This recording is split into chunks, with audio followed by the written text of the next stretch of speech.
Now, two-time world indoor record holder Graham Fisher, second world record in 1 week. Walk us through it. Oh man, that was a tough one. I came in here, I wanted to get the world record. I had it paced for the world record. It was really hard to find pacers. I had two guys step up and do a great job. They got me to halfway, and I think any shorter than that, and it would have been really close to getting the record. So they got me just as far as I needed, and it was a long, long way home. Those laps felt like 400s, and they were just dragging by, and I kept looking at the clock and being like, okay, I think that was a 30, I think that was a 31, I think that was a 31, and with a few laps to go, I was like, okay, as long as I don't blow up, I can get it. And man, then those laps felt like 600 meters when I was coming through, and I was seeing stars, and with a lap to go, I knew I had it, and I was giving everything I could, and I wanted to get as far into that record as possible, and that worked out just as well as I hoped. I didn't know how my legs would feel after last week, but they honestly felt pretty bad for a few days after, and I was a little nervous 2 days ago with how bad my legs felt, but yesterday they came around and today they felt normal, so I think everything was out of my, like fatigue, I guess. The fatigue was gone, and I mean, 2 world records in 6 days. I didn't expect that going into the season and going into this year, and I had the year of my life last year, so this is a great start. Great start. There was some talk of when you were going to do this attempt this weekend. Was there any trepidation? Like, walk us through the thought process to go right after the Yeah, so back in like November, I planned out my indoor season, and I really liked the rhythm of back-to-back-to-back weekends and going 1,500, 3K, 5K with the emphasis on this last 5K. I've been training in flag, and going back and forth to flag is kind of a hassle. So I wanted to just stay at sea level on the East Coast and go back-to-back-to-back weekends, and that's been, the other option was to wait another week and do a 5K next weekend here. And at that point, I probably would have gone back to flag and just had more travel. I like the rhythm of this, and I mean, this has been a hard indoor season. Even though it was short, it was hard, and I need a break. And if I take that break, and I want to be really good at Grand Slam, that first one's the beginning of April, and I just need some downtime. And the further I push this indoor season, the more condensed my downtime becomes. And to be good at Grand Slam, I need to be very cautiously optimistic because it's a long, long year. So it was honestly planning for the future is why I chose this weekend. And I wanted as many people as possible to come to this weekend, but everyone has their own plans and their own optimal schedule. So for the same reasons I wanted to go this weekend and not another, people had their reasons to go another weekend and not this one. So it's all good. Had a great battle last week, good racing, and this was a time trial. So it's nice that I got some of both in the indoor season. What is that downtime going to look like? How much time are you going to take off? I won't work out for probably 2 weeks. I'll just take, a few days, basically nothing, and then slowly start jogging. And in 2 weeks, I'll start doing some tempos and hills, kind of fall training. And then about midway through March, I'll start doing more serious stuff again. But I'm the type of athlete that needs to go up and down in intensity, and I came up in intensity obviously for this stuff, and now I need to come down. If I want to be back up, later in the summer, I just need to take that down cycle. Yeah. Where does grinding those 30s and 31s from the front, like where does that rank in hardest races? It's so hard. It's just mentally grinding. Like, there's nothing in front of you to chase. You're just giving it. And I mean, really, like, if someone all of a sudden, if I would have thought I had 8 laps to go and someone told me 1 lap to go, I probably couldn't have gone too much faster than 30. Like, I was at the limit, and that was as fast as my legs would go. And 30s for 5K is brutal on the legs and brutal on the mind. So every step that my pacers took me today was really, really helpful. Running 30s by yourself sucks. It's hard to do. Hardly anyone in the world can do that. And this is the perfect place to do it. The elements are really controlled. You have no wind. You have a bouncy track.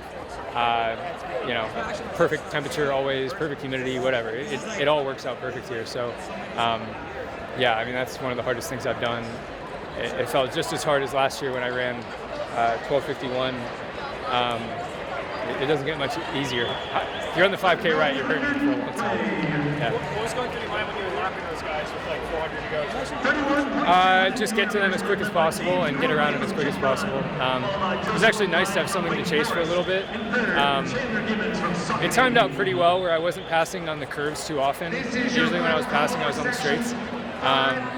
Yeah, just get up and around as quick as possible because every step you're in lane 2, you're running a little further. So, it all worked out fine.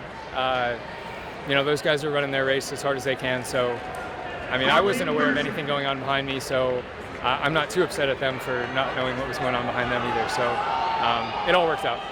If I would have missed the record by like a 10th or something, I probably would be a little pissed right now. But it all worked out. How does your fitness, do you think it compares? 33.1 200-meter split. It's different. I'd say my aerobic fitness is as good or better than at the Olympics. I was sharper at the Olympics, way sharper. I don't have incredible closing speed right now. I'll sharpen up in the summer.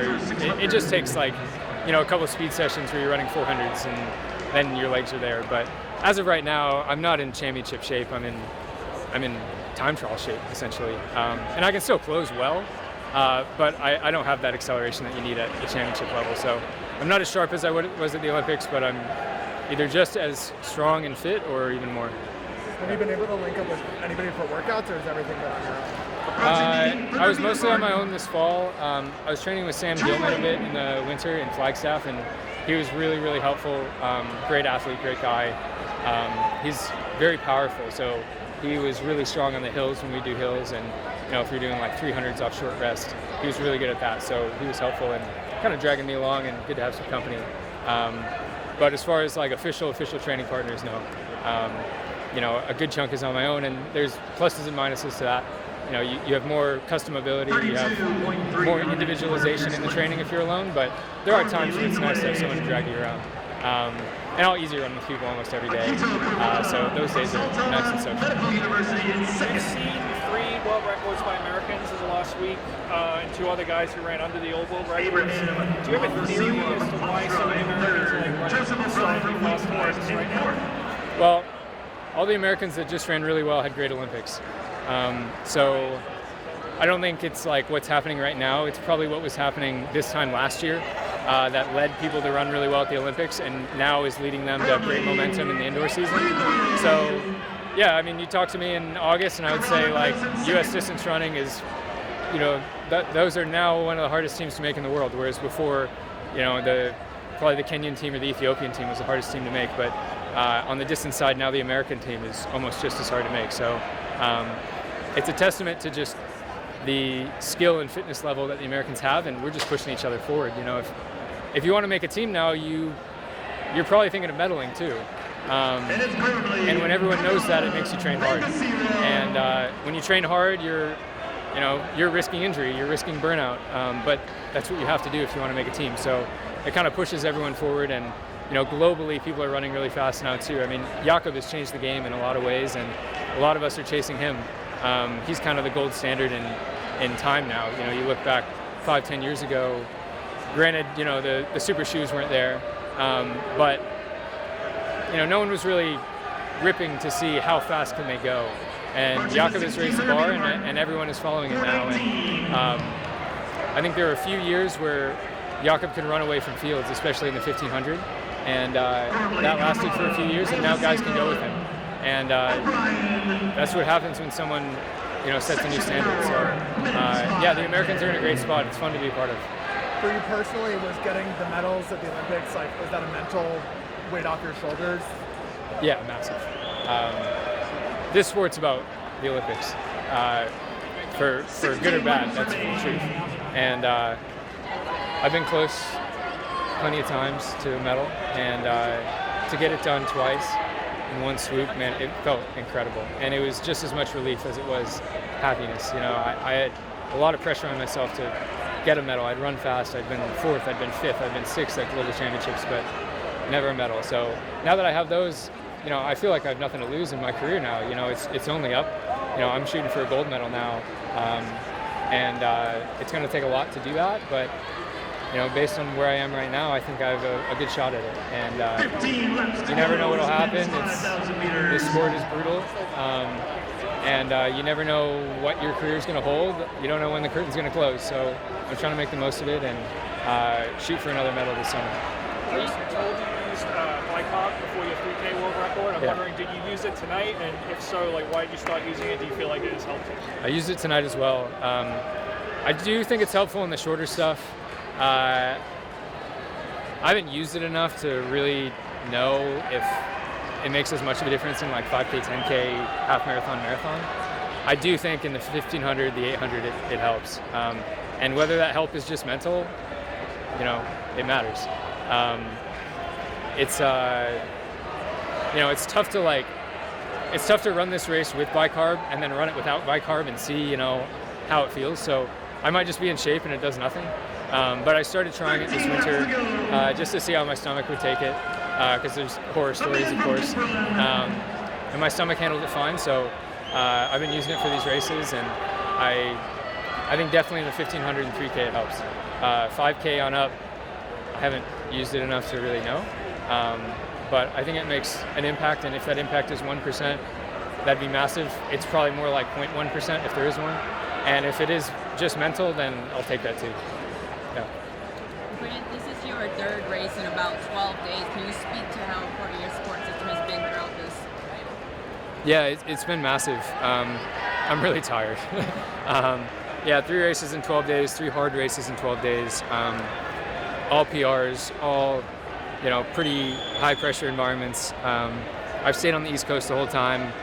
My family's out here. My girlfriend lives in Boston, so I just stayed with her on the East Coast, and it's been nice and relaxing, and it's nice to be in familiar places with familiar people when you're trying to recover. There's only so much you can do in between these races, get a massage, get an ice bath, lay on the couch.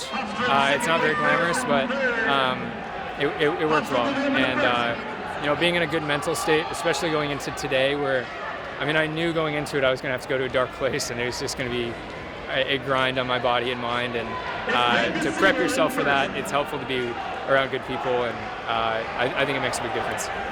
Grant, I'd love to know, how do you structure your mentality coming into these races where you have world record expectations? How do you stand up to that pressure? Yeah, it's hard because when you start looking at world records and American records, when you start talking about that beforehand, it sometimes feels like accomplish that or it's a bust.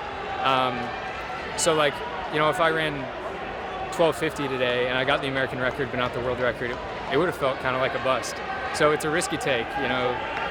This sport is brutal, and sometimes you do everything right and you still come up short.